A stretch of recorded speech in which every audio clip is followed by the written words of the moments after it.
The snow was falling heavily in Wappingers Falls, New York. 11-year-old Tyler Adams stood alone on a small turf field, the kind where the wind cuts through your jacket and freezes your fingers. But Tyler didn't leave. He never left. His friends had already gone home. The lights from the street faded. And yet, there was Tyler, hitting the same pass off the wall again and again. Left foot. Right foot. First touch. Repeat. Most kids dreamed of becoming stars. Tyler dreamed of becoming better. Better than he was yesterday, better than the player standing across from him, better than the version of himself who doubted he could ever make it. That relentless mindset would take him from a small American town to standing as captain of the United States on the world's biggest stage. Tyler grew up in a home filled with love, but not without struggle.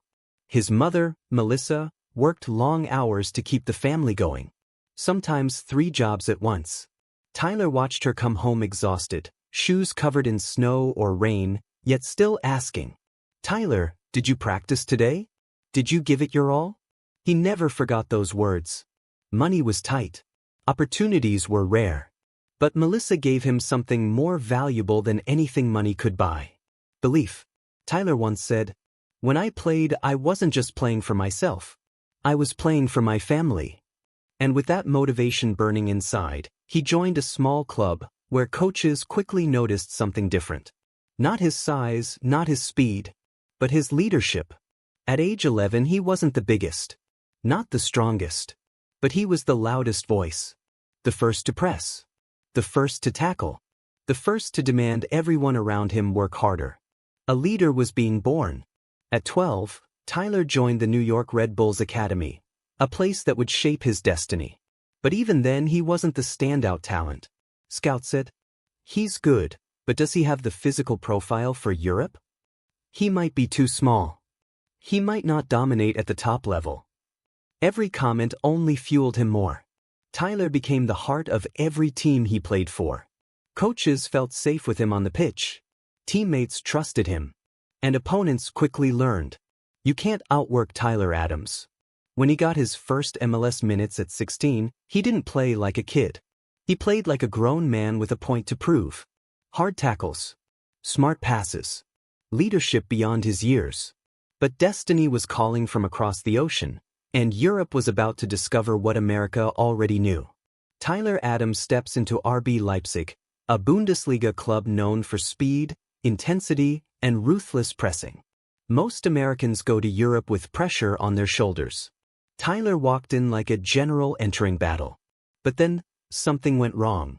Injury. And another. And another. Months without playing. Months of rehab. Months of feeling forgotten. He watched his teammates from the sidelines. He watched big Champions League nights from the bench.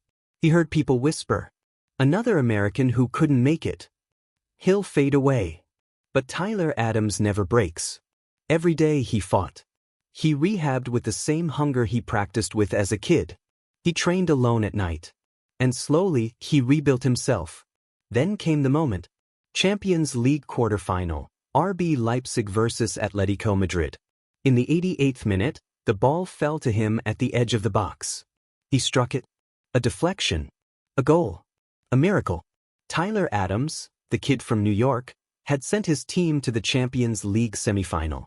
The U.S. men's national team was entering a new era, young, talented, but needing a leader.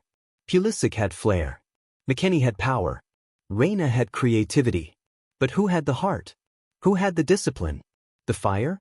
The voice that could calm a storm? There was only one answer.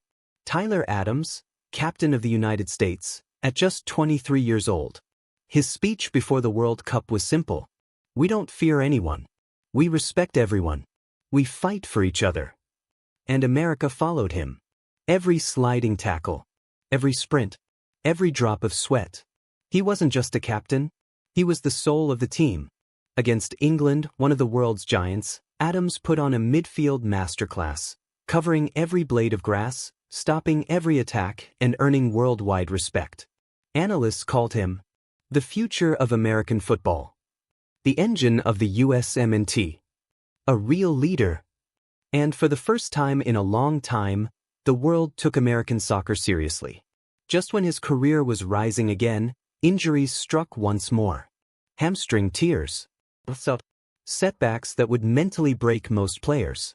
But not Tyler. He trained quietly. He fought silently. He rebuilt himself again. And when he returned for Bournemouth, he showed the world he still had that fire, still the same kid who practiced alone in the snow. Tyler Adams' story is not about fame, not about trophies, not even about football. It's about resilience. It's about leadership. It's about never letting where you come from define where you can go. He is proof that you don't need to be the tallest. You don't need to be the strongest. You don't need the most talent. But if you have heart, if you have discipline, if you have the courage to fight, you can carry your family. You can carry your team.